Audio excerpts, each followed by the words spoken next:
Command codes verified.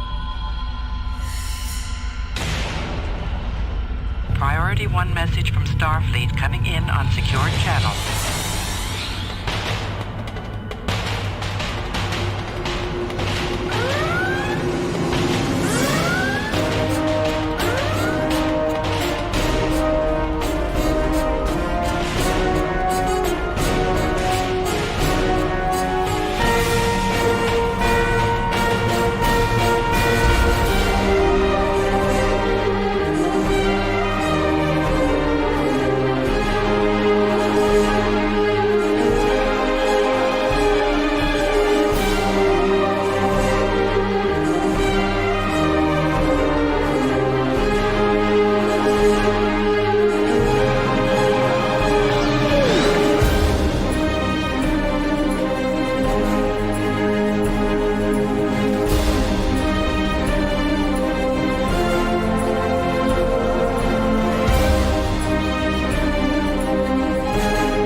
Hello, captains, and welcome to Priority 1, episode 511.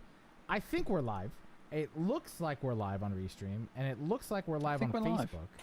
I'm not sure. No? Are we not live on Facebook? Oh, yeah, well, we are on Twitch, I can see. We are live on Twitch. But hello, everyone. Hello. Hello, Kat, welcome Simi. back. Thank you. I don't understand what's happening. Welcome to my empty room. Yeah, brand new space to fill it with lots of things. Mm-hmm. How goes the unpacking? Are you completely moved in? Yes. I'm mostly unpacked. Obviously, I have an empty room, so now I need to add more stuff. So to the adding more stuff point. Ah, okay. So okay. everything's put away, but now I need stuff. Yep, fantastic. So What a great... Send me all your things to put on the wall, obviously. It's pretty bare. Good suggestions. We had Alex on the show helping us out while you were away. And last week she wore an amazing collared shirt that had a pattern on there that was the shapes of all of the major starships from all of the series. Cool. Different colors. Yeah. So it kind of looked like a Hawaiian style shirt, but a little bit nicer patterned shirt. And so I went and made an investment this week. So hopefully that will be turning up in the next couple of weeks. Very excited about it. Yeah, I'm going to check out those shows as soon as I get a chance. It was very good fun. I heard she did a good job. From thank you. She did a Alex, fantastic job. for filling in. Yeah, thank you. Thank you, Alex. It was really lovely to have you on the show. And do check out her artwork on her Twitter page as well. Oh It yeah, is she's just amazing. I love really her. I follow her on Twitter. That's how I was like, oh my god, it's so exciting. I don't know if we're live or not. I have no idea. I think we're live. Simi's watching us on Periscope. Hi, Simi. And Josh is watching us on YouTube. So hello to you both. That seems to be hello. working. So there may not be. We may have some issues with the old Facebook. I just got another notice about Facebook, so I think it's live there. Okay. Okay. Maybe. If you're on Facebook, maybe chat us and let us know. If you are on Facebook, let us know. And we shall endeavour to be across as many streams as we possibly can. We're across all the streams. And with that comes an increase in technical difficulties. The makes it a little bit more challenging, a little bit harder. But we're getting there. That's why Elio looks so focused at the moment. He's concentrating. He's right now, he's in not Edge of Tomorrow with Tom Cruise. What's the other it's not the Time Cop movie that Tom Cruise did with the precogs. Oh, Minority Report. I'll think of it. Can you not have it be a Tom Cruise movie? Then I would know it. All right, I think we're good. I think we're. Elio's in Minority Report at the moment. He's across several screens. He's zooming things out and blowing them up and just enhancing and making sure all the technical things are working. So, and I'm obviously covering for him and making sure that we're doing great radio and keeping things talking while he's getting all the technicalities worked out. All right, we're good. Gaming with Cordell. Hey, how you doing? Great to have you on board on the stream. Roscoe? If you are on Facebook, just give us a hey in the chat. We'd love to make Kat, sure that we are definitely streaming. Yes, I can hear you. I think there's a bit of a delay. There's for a Roscoe. hell of a delay. I think yes. As always. All right, hold on. Okay, so Roscoe, I'm gonna ask you a question. What's your favorite color? Red. All right, I'm gonna ask it again and let's see how fast you. Ready? What's your favorite color? Mm-hmm. Red. All right, that's manageable. It's better now. Better now. Oh, I see someone on Facebook just Hey! messaged us. Oh, Dave good. Rentley. Dave Rentley. Hello. Good. All right, Thank you, cool. Dave. Cool. Thank you, Dave. All right, why don't we do Jason a show? Smith. Hello. That's right. We've got everybody in the chat. Thank you all for joining us this evening. We're going to try Twitter Spaces. We're going to give that a shot today instead of Periscope, but it's going to require us all to have our Bluetooth headphones or a headphone attached to our phones so that there's no echo. It's Twitter now has their version of Clubhouse, and we figured why not try Twitter Spaces instead and see maybe that works. What do you guys think in the chat? Are you guys into the whole Clubhouse, Twitter Spaces, YouTube community thing that they're doing? That the kids are into nowadays? I'm a geriatric millennial, so I don't know about these things. I'm like, I don't know. Clubhouse freaks me out. Hey, Farnsworth. Yeah, nope. I have Clubhouse, but it's just so feels, too voyeuristic for my taste. I guess some people are into that. I mean, but voyeuristic. What's the what's the auditory version of voyeuristic? I don't know. But anyway, eavesdropper-istic. Eavesdropper. Professional eavesdropper. Yeah. It was too much for me. I'm like, I felt like I was in the room with the person. I couldn't deal with it. Mm-hmm. All right. Well, why don't we do a show, shall we? All right. I'm going to hit the big red button in 3. The guy in the middle is the same or the other? Hang on. Am I in the middle? You're in the middle, yeah. Yes, I That's am. Roscoe. Hello, Who's I am indeed the same. Kat, do you mind taking the timestamps, or should I ask Roscoe? Oh, I can do it. All right. So we are going to start intro. Kat, if you'll do the cold open, please, in 3, 2. This week on episode 511 of Priority 1, John Delancey continues to drop some Picard Season 2 hints. In gaming, we continue our review of the missions that brought the Klingon Civil War to an end in Star Trek Online. We also introduce a new contributor to the show, Dr. Michael J. Chan, with his analysis of Chain of Command. Hello, Captains. You're listening to episode 511 of Priority One, a Roddenberry Star Trek podcast. Your weekly recap and review of all the major news happening in the Star Trek multiverse. This episode was recorded on Tuesday, June 1st, and available for download or streaming on Friday, June 4th at PriorityOnePodcast.com. I'm Elio. I'm Kat. And I'm Roscoe. Kat, it's good to have you back. How was the journey across Vulcan? Welcome. It was hot and rainy, although maybe not so Vulcanish. But yeah, moving sucks. I'm glad it's over, but I'm all settled. The dogs love their new house. So yeah, it's all good, except I need to decorate some more. So. Well, what are you really glad that you threw out? You know those, okay, I know everybody has one. You know the box of electronic cords and adapters and things that you have over the years for every piece of stereo equipment, any TV, all of that? I got rid of some digital converters. I got rid of like those DSL filters for your phone lines.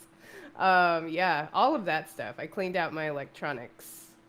So that I felt good about. Well, it's good to have you back. Welcome back to the show. And yeah, thanks for coming back. Thanks, Matt Black says you the one you get issued if you haven't built one up by age 30. Yes, that thing. I have two actually. Yeah, moving. Anyway, yeah, I'm glad to be back. Thank you, Alex, for filling in for me. Yes, indeed. Thank you, Alex. It was a pleasure having her on to talk about Star Trek and Star Trek Online. But it's good to have you back, Kat. Thanks.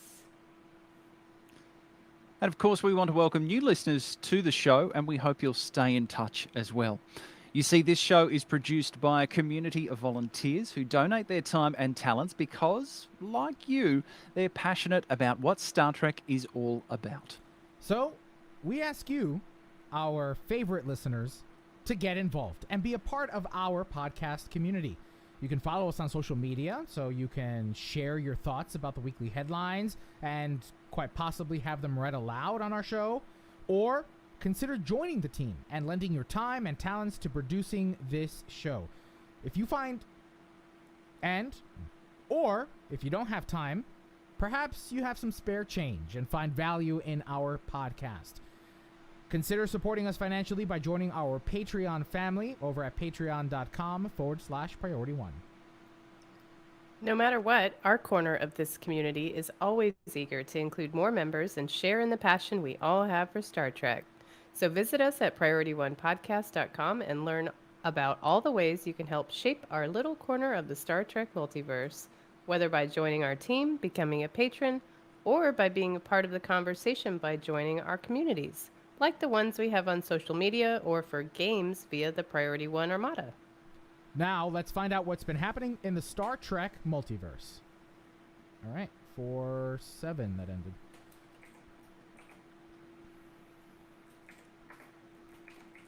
This one's gonna be a short show, my friends. So I just finished season 6 of Buffy.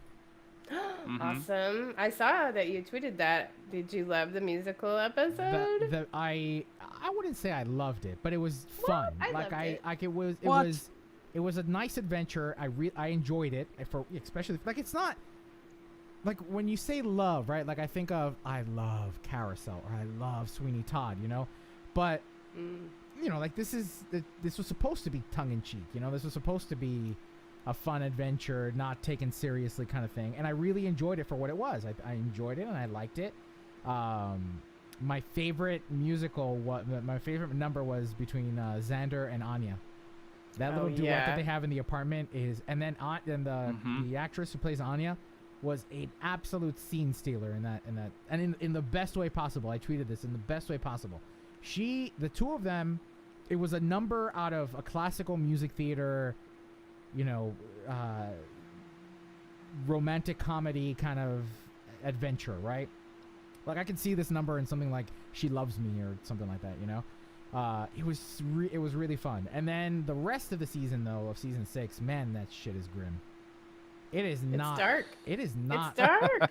And it's a dark journey. It wouldn't bother me too. It wouldn't bother me too much if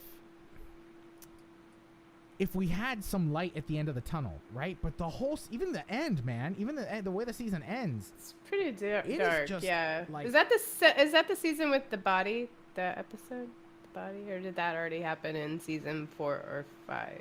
Which is the body? The one where Buffy's mom passes away. Yeah.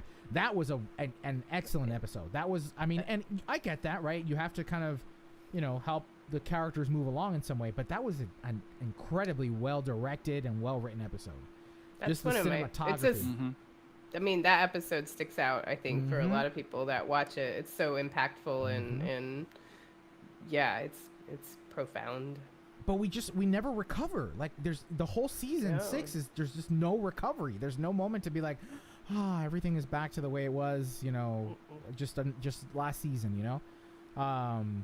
You know what I blame? I blame UPN. My understanding is that after season 5, it went over to UPN. I blame Paramount. Oh. Well, we can blame Paramount for a lot. UPN has a lot to answer for over the years. It's true. All right. Why don't we do some Check It Out? How about 7:10, please, Kat? That's 7 minutes and 10 seconds. Oh, sorry. The cat just jumped on me. All right. Check it out in 3. Good kitty. 2. Sorry. Okay. We've told you that you should keep an eye out for cameo videos recorded by John Delancey. Once again, he might have spilled the beans and potentially spoiled some character appearances in Season 2 of Star Trek Picard. In one cameo, he shares what was scheduled to happen on the next day of filming, saying, and we have a clip, which I didn't listen to. Oh, he says, tomorrow I'm filming something with Brent. Oh, well, that's cool. Okay. So, when he says he's working with Brent, does that mean we might see Alton soon? A past version of Data? Remember, Captains, you can join Delancey's Cameo fan club for free and watch the videos he records for fans. Yeah, John Delancey, I'm surprised that somebody hasn't said, hey, Mr. Delancey, you got to be careful what you say to those fans on Cameo. Yeah, so he says he's going to work on a scene with Brent, right? Now, Brent Spiner has repeatedly said, time and again, especially, and more specifically, even with season 1 of Picard, that he has no intention of reprising the role of Data. That it doesn't make sense for him, right? That he ages, but Data doesn't. However, I keep thinking back to the Star Wars prequel, Rogue One, right? When they bring back that one general guy, the old guy. Oh, Grand Moff Tarkin? Yes. And also, if you haven't watched Netflix's Love, Death, and Robots, some of the animation for those little shorts are mind-blowing. It's all CGI, but the humans in these little shorts are so realistic. I remember going to see Final Fantasy in the theaters, right? Like the first major CGI film, completely all the actors are CGI, and this is the future of filmmaking. We won't need actors anymore. It's just going to be CGI avatars, blah, blah, blah. Yeah, well, watch Love, Death, and Robots on Netflix, because it takes it to an entire new level. It's like Uncanny Valley almost. So I can see them bringing back Data and, bringing him back to life, especially if they go back to the past, right? If Q's doing some timey-wimey nonsense. I think it's all a ruse from Brent. I think he is just playing the Brent Spiner character of the gruff curmudgeon very well, and is constantly saying, no, I'm done with Data. I'll never play Data again. And that's the character that he plays. Whereas what we'll see on screen is if the story calls for it, and if it's a good script, then that will get Brent back on screen. And if it's messing around with John Delancey, I think that might just get him over the line. So, yeah, I take Brent's protestations with a grain of salt. Mm-hmm. Agree. Yeah, I don't. I mean, you just never know which direction they're gonna go. Mike McMahon, the creative force behind Star Trek Lower Decks, has been offering up some interesting tidbits about Season 2 and 3 while promoting the recent Season 1 release of Lower Decks on Blu-ray. He tells IGN that Season 2 picks up immediately with the fallout after the, spoiler alert, glorious battle of the Riker versus Pac. Oh, sorry, not the... He tells IGN that Season 2 picks up immediately with the fallout after the, spoiler alert, glorious battle of Riker versus Pakleds. Boimler's promotion to the Titan, and it also explores how Mariner, Rutherford, and Tendi are dealing with all of that. Speaking about his overall vision for the four main characters, McMahon says, "I know where I want them to end up. Let's watch together how they get there." End quote. Did I say the quote at the start? Nope. Speaking about his overall vision for the four main characters, McMahon says, quote, "I know where I want them to end up. Let's watch together how they get there." End quote. McMahon also promises there are more cameo roles coming up, but he also indicated some of these could be deeper cuts from Trek canon, saying, quote, "So there are some legacy guest roles in the second season and in the third season as well, but I think it's people you're not going to expect when you get them." End quote. Maybe we'll finally get to see that sweet, sweet Rogan Danar cameo. Rogan Danar. Damn it. Rogan Danar. Maybe we'll get Rogan to... Danar? Actually, I'll let you say that, Kat. I'll let you say that line. Go ahead. All right, fine. Maybe we'll finally get that sweet Rogan Danar cameo. Yeah. For those of you that may not remember, Roga Danar was the thief, right? Like that episode. You know what that episode reminds me of? Princess Bride. Kind of was. No, like no. Princess Bride. Roga Dana was like the genetically altered I thought he was super that soldier. Yes. Yeah. And he outsmarted everybody because he could escape from everywhere. He even got out of the force field. Oh, remember? Okay, wrong guy. I'm thinking. You're thinking of Outrageous Akona. Outrageous Akona. Yes, that's what I'm thinking of. Yes. Awesome. Also, that'd be a cool cameo to have. Well, that was. Go ahead, Roscoe. Oh, no, that was, I was just going to throw in another deep cut, and that was the gentleman who played Zephyr Cochrane was also in that Next Generation episode as well. Oh, yeah, that'll do Pig. Oh, James Cameron. No, not James Cameron. James Cromwell. James Cromwell. James Cromwell, yep. Cameron, the Avatar guy. Never mind. Mm-hmm. How about... Well, that leads us to our first community question this week. Which deep cut character would you like to see in the next season of Lower Decks? Let us know in the comments section for this episode at PriorityOnePodcast.com. Let us know in the comments section for this episode at PriorityOnePodcast.com or by replying to our community question post on our social media channels like Facebook, Twitter, and Instagram.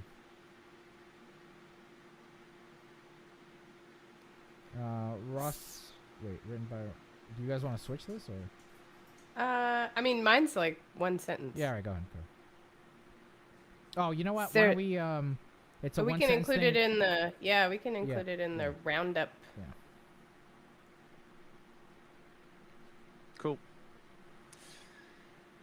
It could be one of those tapestry type moments where you pull at a thread and a whole different world would appear. In terms of enjoying Star Trek on the small screen and with new series in development, one of those threads that has had a big impact was Julie McNamara. For the last 15 years, Ms. McNamara was with For the last 15 years, Ms. McNamara was with CBS and Viacom CBS, with her most recent role as the head of programming for Paramount Plus. It was reported this week in Deadline that she is stepping down from the role. In terms of the impact on Star Trek, Ms. McNamara has been overseeing the original content strategy for Viacom CBS's streaming service. Tom Ryan, Viacom CBS President and CEO, streaming, announced the exit saying, quote, Julie's work and strong relationships with creators and talent led the way for our very first originals on CBS All Access, many of which are still top performers for Paramount Plus, including Star Trek Discovery, end quote. During her tenure at CBS All Access, During her tenure at CBS All Access, which she joined as Executive Vice President of Original Content in 2016, she shepherded the Star Trek universe, Discovery, Picard, Lower Decks, and the upcoming Strange New Worlds. We can only hope that her replacement works as hard to bring new seasons and series of Star Trek to the small screen in the future. So, clearly, McNamara was there to help usher in this new era of Trek. My question, though, is I wonder how involved she has maintained herself to be in its ongoing development. And will her departure impact the future of Star Trek in some way, shape, or form? Yeah, that's interesting. I am not sure like her exact role, but I'm wondering if this is what she's going to do next, because I bet you she's going to land somewhere interesting. And also what's going on in the background as far as, the direction they're taking, this streaming and new content. So maybe maybe there was a difference of opinion. Who knows? Reading the rest of the article, she was also responsible, as well as working on Star Trek and bringing it back to the small screen, she was also responsible for things like The Good Fight. And that's been quite a success for Paramount Plus. Now, both of those, I guess you could say, are existing franchises, in that The Good Fight is a spin-off of The Good Wife, and Star Trek is a spin-off and is an existing franchise before she became involved. So my thought could be that she will head over to another studio, another production house or company or network, and be one of those people who go, okay, what do we have in our stable? What IP do we have right now? And how can we rework that? How can we tell new stories with that existing IP, which seems to become more and more common? I remember back in February, we might have covered this. She did an interview along with Alex Kurtzman over on The Hollywood Reporter, and I don't know that she was so much involved in any of the creative processes or the creative development, but more so the strategic implementation of all these streaming services and franchises, right? Because she was also, she would talk about SpongeBob and, Prodigy, where does Star Trek fit in, and, all these other things. So I don't know that her departure is going to impact the future of Star Trek with respect to its storytelling. It might impact it with respect to things like crossover events or how people may have access to Star Trek and on what platforms, and will something get released on terrestrial television first and then, for the first few episodes and then move behind the paywall. So, yeah, I don't know that this will see a big impact to Star Trek with her departure. Okay, I have to take the dog out before something bad happens. Okay. But I will be right back. I think we should get Greg Berlanti over from the Arrowverse and get him involved as a showrunner somehow in Star Trek, so we can have an epic crossover Arrowverse style on the small screen. It'd be amazing. I mean, there's no doubt that the CW has done. We talk a lot about Marvel, we talk a lot about Disney, and because they seem to be the big elephant in the room. But CW has also done a pretty remarkable job with their universe, expanding on the Warner Brother, expanding on the DC comic universe with their lineup of shows. So yeah, I mean, we don't always have to be looking to the Kevin Feige's and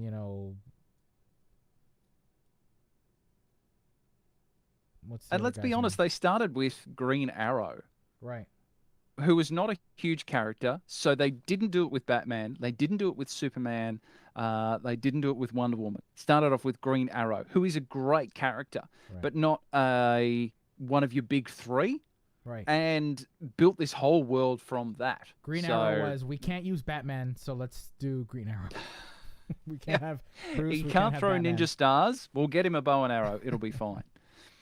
But yeah, that type of crossover, that would be amazing. So in terms of strategy, I think, it'll be interesting to see who they bring into the role, because that will be likely the role that they play, the strategy role and the shepherding of new content, new original content as well. So yeah, I think she's one of those tapestry type people that if you pulled that at that thread, then we'd have a very, very different looking world in terms of the Star Trek that is currently on our screens. Well, Captains, now here are a few headlines that we didn't discuss but thought might interest you. Links to all of these, of course, will be in the show notes. Go ahead, you take this first one. We'll go back and forth. If you've ever wanted to see Bill Shatner get punched in the face, well, now you can. In a new commercial for Copper Gel, Shatner... sorry, I'm just laughing at the idea of Bill Shatner getting punched in the face. I shouldn't. I really shouldn't. If you've ever wanted to see Bill Shatner get punched in the face, well, now you can. In a new commercial for Copper Gel, Shatner squares up against the one and only Mike Tyson, begging to learn what it's like to be hit by a heavyweight champ. The heavyweight champ. If you're a fan of Doug Drexler's work, you might be interested in reading a short interview featuring the Academy Award-winning special effects artist. If you're a fan of Doug Drexler's work, you might be interested in reading a short interview featuring the Academy Award-winning special effects artist over on AaronSpaceMagazine.com. In it, he talks about his influences, his favorite Trek, and more. And some exciting news for our sister show, Women at Warp, who just dropped an interview with Gates McFadden to discuss the launch of her podcast, Gates McFadden Investigates. Who do you think you are? For the links, Kat, check out our show notes. Kat, why don't you go ahead and read that last one? I'll let you back. Okay, sorry. Whew. Just in time. That could have been bad. Some exciting news for our sister show, Women at Warp, who just dropped an interview with Gates McFadden to discuss the launch of her podcast, Gates McFadden Investigates. Who do you think you are? Am I reading the next part? Wait. No, that's okay. Yes, please. Now, remember, Captains, to learn more about these headlines, be sure to review the show notes for this episode at PriorityOnePodcast.com. Well, Captains, that's all the news we have to check out this week. Now let's find out what happened in the world of Star Trek gaming. All right, that ended at 24:25, please.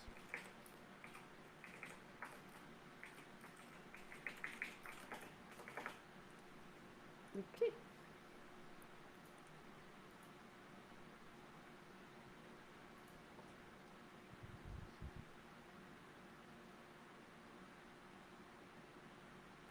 All right. All right, gaming. Hi, Humphrey on YouTube. Great to have you along. Good to see you. Lots to talk about in this one.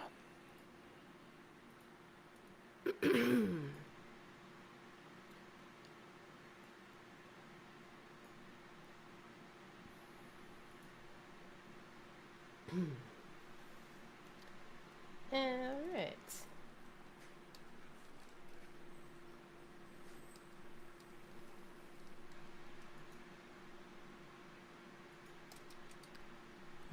Gaming. Let's do gaming. Are all of these, have these all been kind of written up? Yeah. I did. I kind of did the second one, but I figured we can mention the first one, but I don't know how newsworthy it is. I'm sure it'll get fixed. Now maybe we can loop this into conversations in the conversation about it. Mm-hmm. So we'll just jump into this one, the one Thomas wrote. Mm-hmm. Okay. All right, so the start of gaming is at 26:20, please. Got it. Okay, 3, 2. The day of judgment dawns as The day of judgment dawns as 4 would-be leaders face the slings and arrows of their outrageous doing. Ja'ula leads the orbital assault of Kronos in the crosshairs of her own mycelial nightmare. Jimpox Dash for the throne turns his servitor. Jimpox Dash for the throne turns his servitor. Fucking Thomas with his big words. Jimpox Dash for the throne turns his servitor races on each other. Regicide is a booming industry in First City, and the player gets in on the ground floor.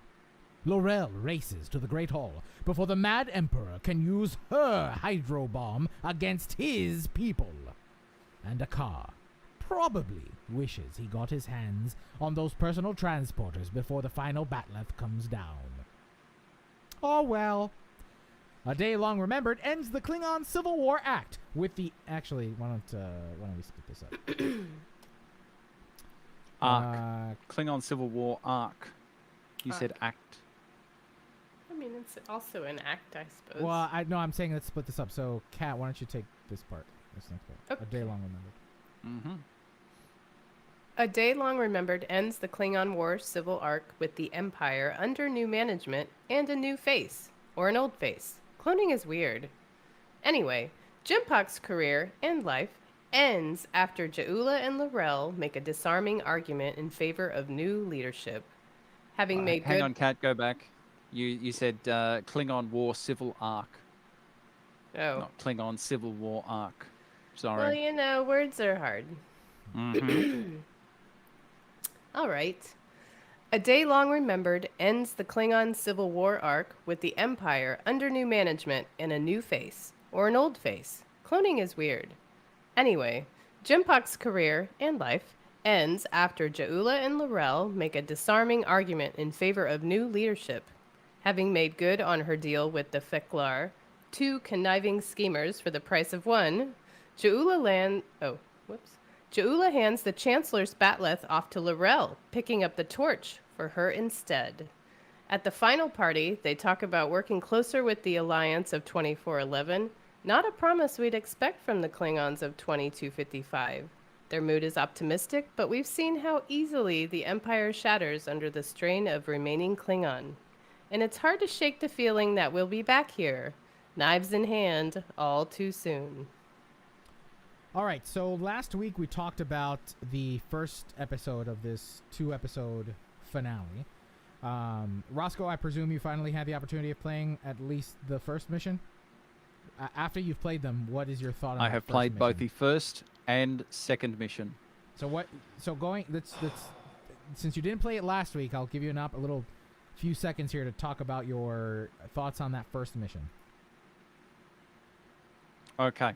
So first mission, as we go through and set up our allies to take on Jimpox in the final assault, we revisit some familiar faces in the mycelial network. We meet some new faces in some new Klingon allies of familiar house names. I thought that the combat was fine. I enjoyed it to the point at which I also understand that this is a way for the game to beef out its current patrol offering. as well. So all of these sections of the missions were also patrols. I understand as well that it makes sense to reuse the mycelial network sets, as it were, to take us on that journey. The combat was good. It was all very straightforward, and I got through it quite nicely. And then we lead on to the big finale and take on Gowron. I mean, Akar, and fight him with his lightsaber. I mean, his bat'leth. Nanopulse. All right. Well, before we jump into the second mission, Kat, what did you think of that first one? We didn't have a chance to. The first one, it was a lot of space battle that I felt like could have not been as long, but I enjoyed the episode, and I always love seeing Martok and L'Rell. I'm like, took some screenshots of me hanging with L'Rell. So, I mean, I really liked the first episode, but I really enjoyed the second one, I think, of the two. All right, so tell us about the second one for you, Kat. Well, I mean, it's not just, space battle. I do enjoy, like, when they're introducing new content, when you're on the ground and you can see your character and you can see the cutscenes and you can see all the effort that the team puts into the missions. It's really amazing work that they're doing. And the second episode was, because it's the big finale, you get satisfaction, there's an ending, and it's not a to be continued. You find out what happens, and you get to talk to Adetpa and L'Rell. I loved it. I thought it was great. It was a good episode. I thought that the performers delivered an amazing. Let me take that from the top. So the second episode for me, I enjoyed much more than the first, right? The second episode was not nearly as repetitive as that first mission. And to your point, Roscoe, yeah, they were building patrols. I don't think that these missions that string along patrols should be considered featured episodes. I think it kind of goes against that quality over quantity mantra that they keep repeating. Maybe one or two, maybe finding a way to weave in some of these patrols in a shorter version, but to have a player go through 5 patrols, essentially 4 or 5 patrols, to move a mission along or to move a story arc along, I feel a little cheated by that. The second mission, however, developed its characters. It brought everything to an end. It put a nice button on things. Again, the animation, the cinematography for the animations on the cutscenes were amazing. There were nice touches, like when Ja'ula was pacing back and forth on the bridge as she was delivering and talking to everybody. That was a nice touch. It was interesting to see them use this mechanic of, going to scan not Gowron as he transported out. Interesting use of some environment critters, like having to shoot down the shields. Interesting again. But overall, I think that Hippie John on Twitter kind of put this well. That I don't think that I hope that future missions don't remove us from the narrative as much as this Klingon story arc did. Right? This story was not about us or what we were doing to help solve this crisis. We, as the player, were in the back seat in terms of the narrative. We were along for the ride. Excuse me. I hurt myself doing this stupid voice. We were just along for the ride, and I don't know that makes for great gameplay. Maybe 1 or 2 missions, sure. Like, for instance, or, for example, in the last content drop, playing as Ja'ula was also an interesting kind of view.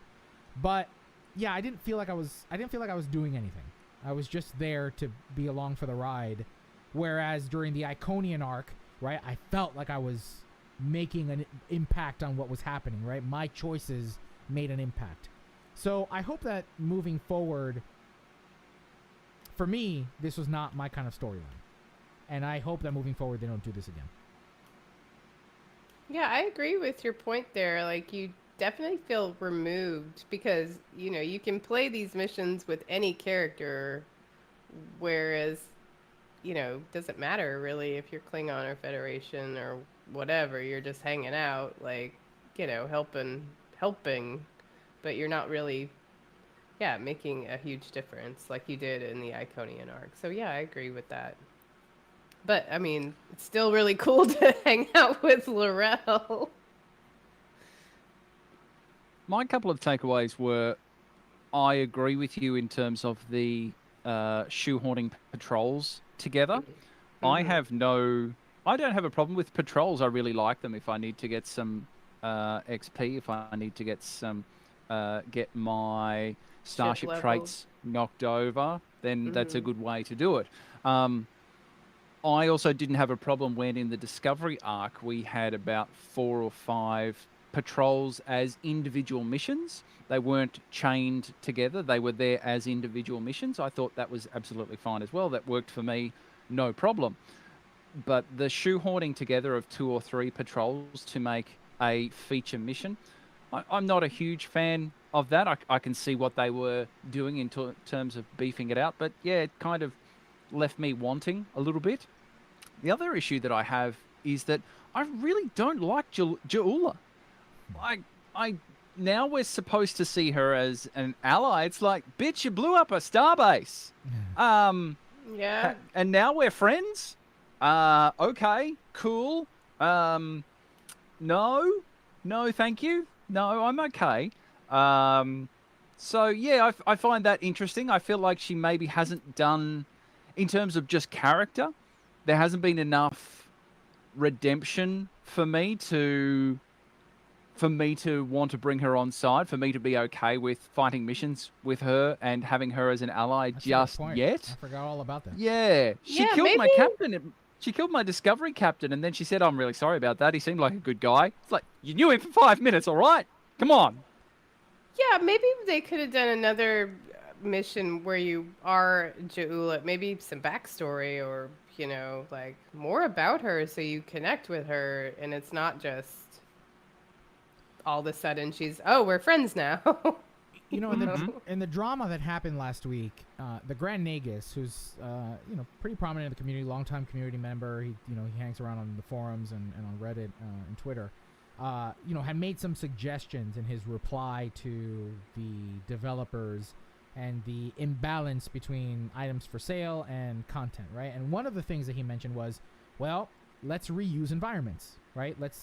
Why not? Why not reuse environments? Environments that folks like Nick Duguid create are beautiful and wonderful. I mean, they're just stunning. And if you harken back to canon, you know, how many times did they reuse a set or redress a set or, you know, just do a minor change to something, right? It's not going to, it wouldn't necessarily break. But if you're going to do that, then it's important that in creating the mission, the content designers get creative and innovative. And I feel like that lacked a little bit, especially in those patrols, that first group.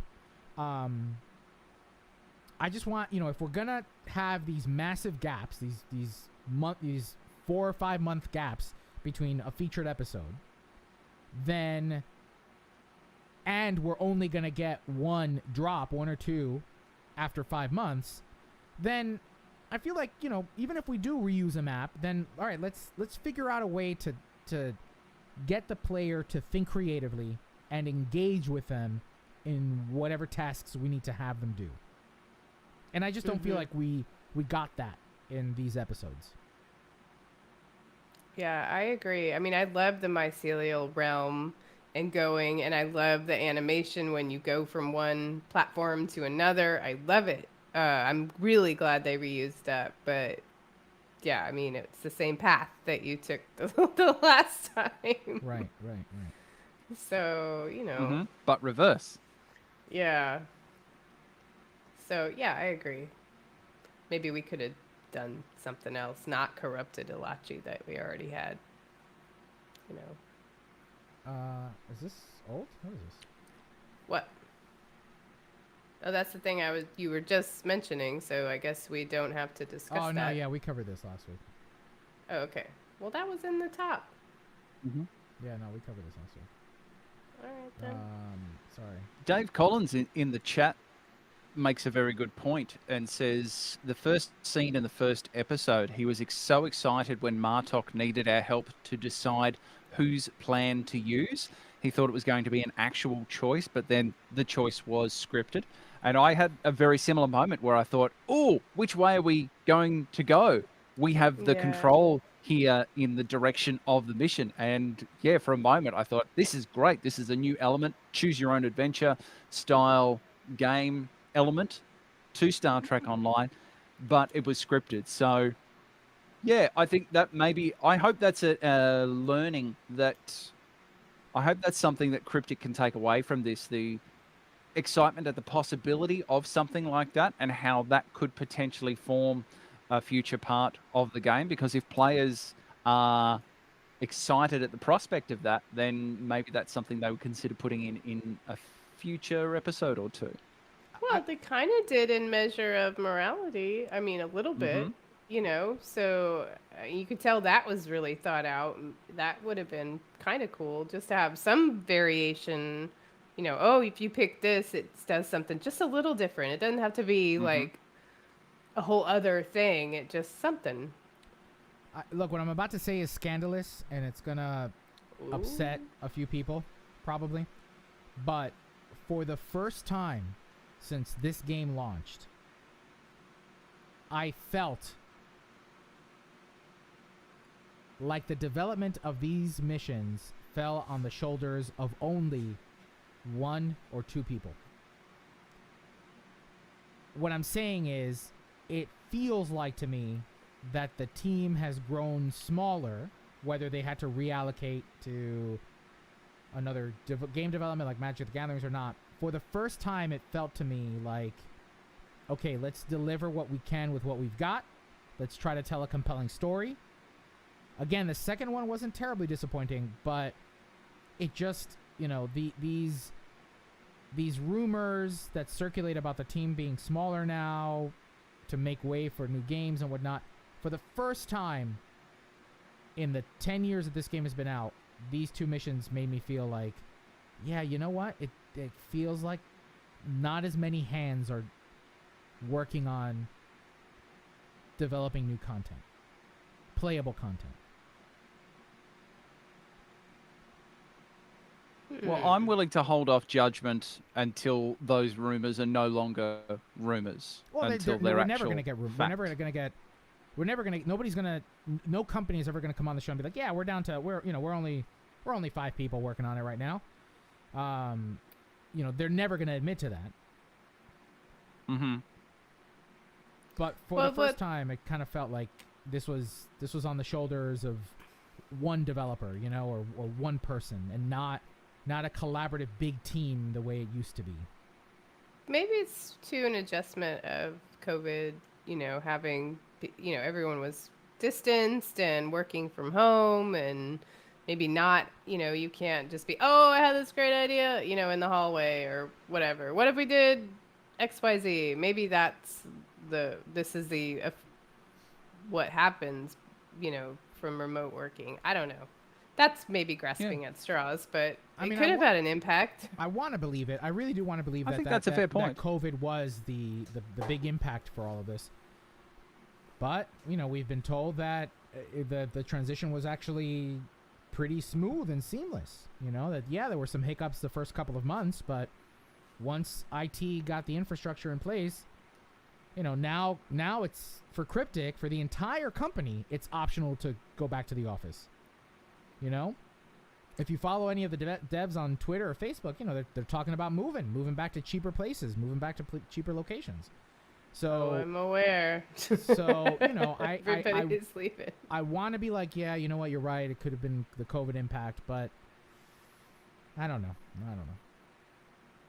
Yeah, you'd hope they'd had that sorted by now. It's June of 2021. So if they were working on these episodes later last year after the last release, yeah, I don't know.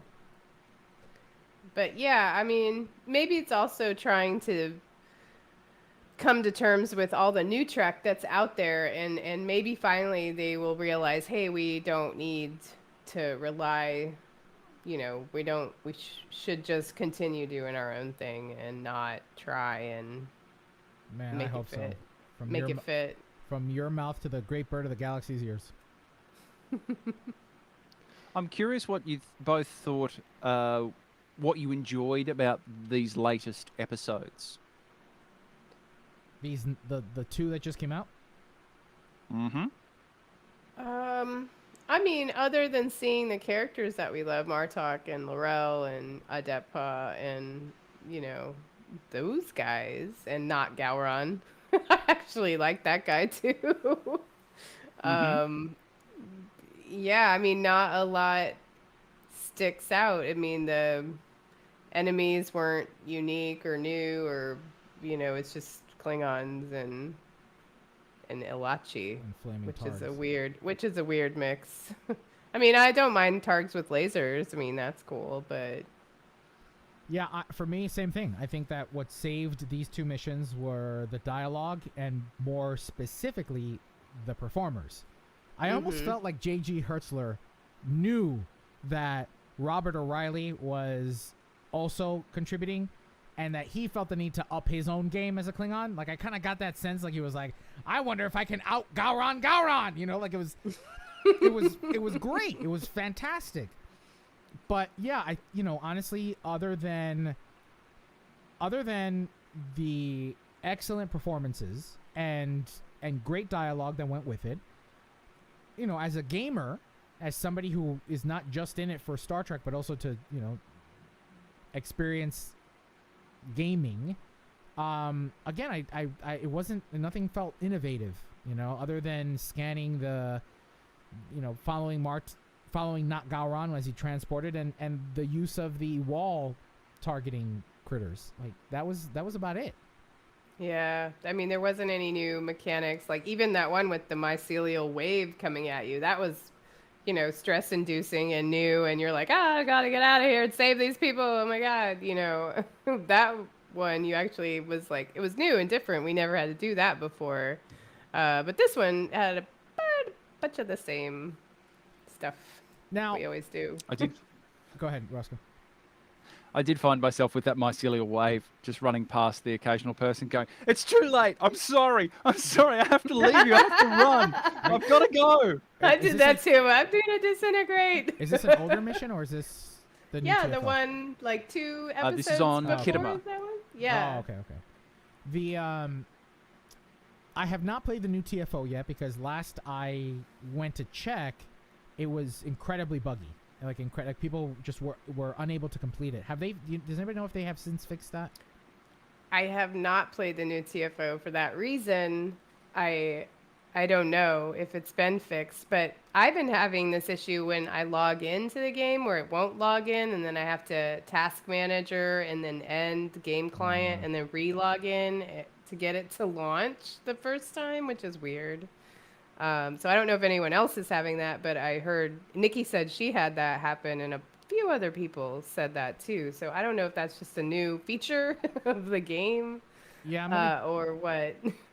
I think Corsair is replying to me that they did in fact fix. I think Corsair in the chat is replying to me that they did in fact fix that TFO. If that's the case, then we'll go ahead and save that review for next week on the new TFO. And Yeah, I'm going to try and play it this weekend because now that I've played the missions, I can play the TFO and the patrols. Apparently now that I know that they're just the mission broken up into patrols. I have played it a couple of times, and I can tell you, very initial thoughts is that some of the mechanics are a challenge. And I think once they work out the bugs, it will be a lot better. And if they have done that already, fantastic. And now moving on to other gaming news. Kat, why don't you read that? Oh, look. Dave Retley says, yeah, 3 or 4 logins to get it to launch. So, okay, I'm glad I'm not alone in that. It's just weird. Oh, before we do other gaming news, can we do some Armada news? Because we have some. Oh, sure. And how about some Armada news in Star Trek Online? Yay! It's so exciting because it's the Armada's 8th anniversary. So during this month of June, we're giving away all kinds of prizes. We're doing daily prizes. So if you're an Armada member, all you have to do is be logged in and you are already going to have a chance to win some cool prizes. But every Saturday of this month, we're doing some really cool events. This Saturday is the Where's Winters event. So Winters will give out clues to his location, and if you can find him in the game, you can probably earn a prize. And there's some really cool prizes. I think for the whole month, there's a total or more than 5 billion in EC and prizes being given away, including several T6 ships, some keys. I mean, we've got what else are we doing? Like a gift certificate to our Armada merch store, all kinds of cool stuff. So we're really excited. It's the 8th year of the Armada. So thank you to everyone who's a member. If you're interested in joining the Armada, go to PriorityOneArmada.com and sign up. And now moving on to some other gaming news. Roscoe, why don't you take it? Website pocketgamer.biz has run a short article in an ongoing series that examines market trends in mobile gaming. While the article is a sponsored piece by analytics platform App Annie. While the article is a sponsored piece by analytics platform App Annie, it nevertheless shares some interesting metrics that would impress even the Ferengi Commerce Authority. According to the article, the, quote, city battle strategy, end quote, mobile gaming sector has raked in $2.5 billion in worldwide consumer spending in the first quarter of 2021. That represents a 60% growth over last year's first quarter. If you're talking about the US market alone, the growth was 90% over 2020's first quarter. App Annie's metrics in the article have listed out the top 10 properties in the category, and Star Trek Fleet Command is sitting pretty in the top spot. So there's no denying that Fleet Command is raking in more gold-pressed platinum than Quark's shady schemes ever dreamed of. Well, that's really interesting. I had no idea that game was that popular. Nor did I. Well, well done. Absolutely amazing. Well done, Fleet Command. And, of course, first quarter in 2020 was leading into the pandemic, whereas first quarter 2021 is still very much in the middle of, hopefully towards the end, maybe, of the pandemic. So that type of growth, whether it's worldwide or in the US, is absolutely phenomenal, but also kind of makes sense. What do you guys think? How much money are we spending each month on gaming? But phone games, though, you'd think maybe people are on their phone more. I would have thought, people would be playing more PC games, or more console games because you're sitting at home and maybe not on your phone as much. But I don't know. By the looks of this, it looks like people are on their phone at home. So it could entirely be an accessibility thing, in that not everyone has a gaming PC, not everyone has a gaming console. So the phone or the tablet is a more common piece of technology. So that's why these types of games do so well, because that's what people have on hand. Yeah, that's a good point. Well, that's the news from Well, that's the news from Star Trek Games this week. Now, let's look on screen with Dr. Michael Chan. All right, that ended at 55:25, please. I didn't know that Dave Rutley is in Lotus Fleet. Lotus Fleet was my first Star Trek Online fleet before the game was even out. That's awesome. I went to New York Comic Con with the founder, Nova. I have pictures with him. I have pictures with Craig Zinkovic, who was the EP of Cryptic at the time. They were at New York Comic Con to promote Champions, but on the back of that Champions island, there was a big mural for Star Trek Online. And I sat in on a small room discussion about Star Trek Online with him. I got pictures in there. Yeah, I got told. That's crazy. That's so funny. I can't believe Nova's still... Tell Nova that Elijah said hello, if he even remembers me. I used to be their diplomatic officer and forge alliances, and before fleets were a twinkle in Al Rivera's eye. All right. We are without feedback, so let's just jump into... Oh, we're without feedback. So, all right, we're going to close up here at 56:35, please. 56:35. Mm-hmm. Well, that wraps up episode 511. Son of a bitch. Well, that wraps up episode 511 of Priority One, a Roddenberry Star Trek podcast. But there are more great shows available to you on the Roddenberry Podcast Network. Just visit podcasts.roddenberry.com for a complete list. Then be sure to subscribe to them all and share them with your friends. But we can't forget to send a special thanks to some of our Patreon supporters like David K. Rutley, Peter Archibald, and Gerald Bosch. And here's a reminder of our community question this week.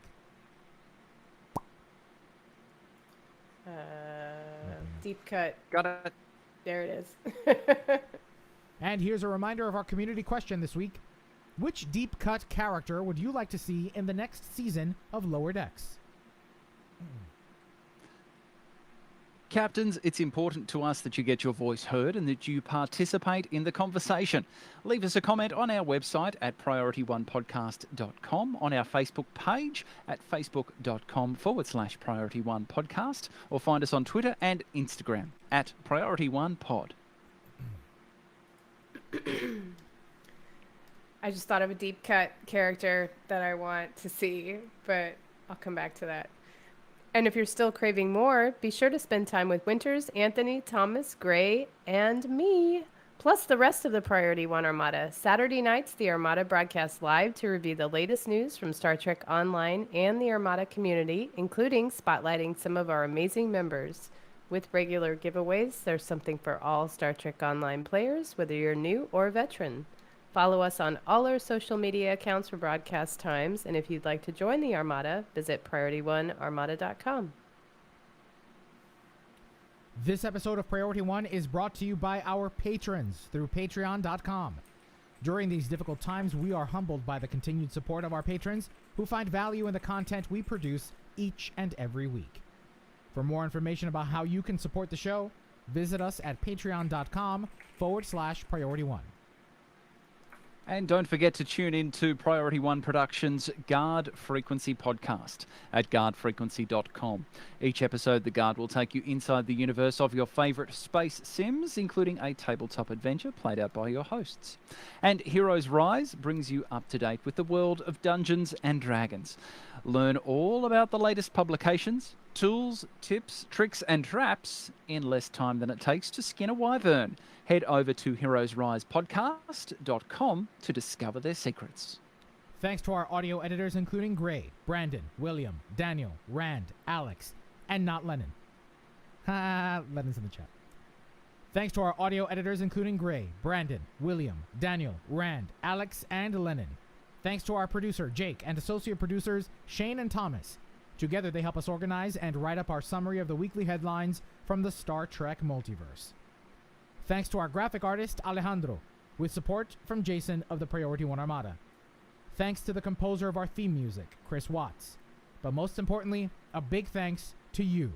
Not you, Lennon. The Star Trek... But most importantly, a big thanks to you, the Star Trek community, our listeners. because without your ongoing support, none of this would be possible. All right, captains, thank you so very much for joining us this week. We hope that you had a nice, long, and safe and happy Memorial Day weekend for those of you that celebrated this weekend. And again, we thank those of you who have served our country. So thank you so very much for that. And we will be back next week. What's up, Phil Huffman? Thanks for being a part of the conversation this week. Everybody in the chat, we hope you join us again next week. Yeah, thank you to everyone in the chat. Good discussions today. Indeed, indeed. Yeah, thanks. So we'll see you next Tuesday. Up next, not live, but exclusive to our patrons, is After Hours. We're going to be introducing our new contributor to the show. I did sweep out of that, right? I did sweep out of that. Okay, yeah, I did sweep to that. We're going to be, this episode, you guys will hear our latest contributor to the show who's doing a version of on-screen a la Dr. Robert Hertz Astrometrics Reports. So hopefully you'll enjoy the new segment of the show. It's going to be a real exciting venture into old episodes of Trek. First up is Chain of Command. So I'm excited for you all to hear it. Whoa. Okay. So starting small. Starting small, I know. All right, captains, until next week, say goodnight, everybody. Bye, y'all. Night, everybody. Have a great day. Night. Morning.